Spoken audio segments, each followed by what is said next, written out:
Aloha, I'm Kiana Cayabyab and you're watching Star News Live. Here are today's top Hawaii headlines from the editors at the Honolulu Star-Advertiser. A 73-year-old California visitor was bitten on the leg by a shark today while the man was snorkeling off Maui's Ka'anapali beach. Emergency responders were called to the beach at about 7:45 this morning and treated the man, who was in good condition. Maui authorities said the visitor was about 40 yards offshore from the Westin Ka'anapali Ocean Resort when he was bitten on his calf. He swam to shore on his own, and staff at the Westin Resort administered first aid until emergency personnel arrived.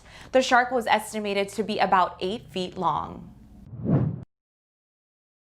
Hawaii health officials reported 4 new coronavirus-related deaths on Oahu today and 132 new infections in the state. The statewide death toll now stands at 332, and the total number of infection cases since the start of the pandemic is nearly 25,000. Today's new infection cases include 98 on Oahu, 19 on Maui, 5 on the Big Island, 1 on Kauai, and 9 residents diagnosed outside of Hawaii. The number of active cases in the islands has fallen sharply in the last few days and is now just over 1,800. Health officials considered any case reported in the past 14 days to be currently active. There were 100 patients with the virus in Hawaii hospitals as of Thursday, with 23 of them in intensive care units and 21 on ventilators.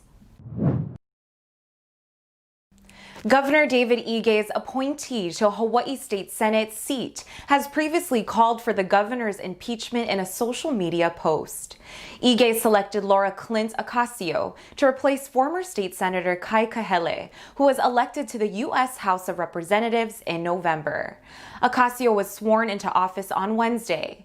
West Hawaii Today reported that in 2019, Ocasio called for Ige's impeachment over his handling of the 30-meter telescope controversy. Ocasio opposes construction of the telescope atop Mauna Kea, and in July 2019, she criticized the governor on Facebook, accusing him of lying and writing in all capital letters, "Impeach Ige."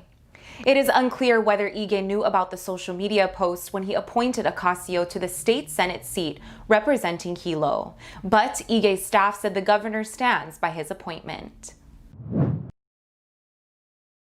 The nurses at the Kapi'olani Medical Center for Women and Children have voted to ratify a 3-year agreement ending 6 months of negotiations.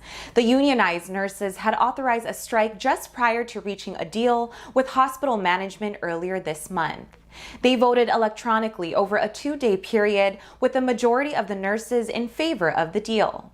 The agreement includes annual wage increases totaling 7% over 3 years, shared costs for health insurance premiums, and improvements in COVID-19 protocols to protect the patients and staff. The nurses' union had said their main grievance was over the hospital's COVID safety protocols. But Kapi'olani management defended their safety practices and said that the hospital sees few coronavirus patients. A stevedore cornered and captured a live female skunk under a container at Honolulu Harbor's Pier 1. Hawaii Plant's quarantine inspectors were able to safely remove the 6-pound animal Wednesday morning thanks to the quick-thinking stevedore. State officials say they don't know how the skunk ended up at the pier, but inspectors have set traps to ensure no other stowaway animals are in the area. A rabies test was performed and the results are expected in a few days.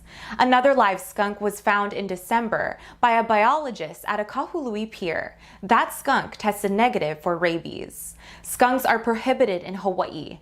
Anyone who sees or captures an illegal and invasive species should call the state's pest hotline at 643-7378. For more on these stories and all the latest headlines, subscribe to the Honolulu Star-Advertiser. Visit Hawaii's top source for breaking news online at staradvertiser.com and download the Star-Advertiser mobile app. Mahalo, have a great weekend, and we'll see you back here on Monday.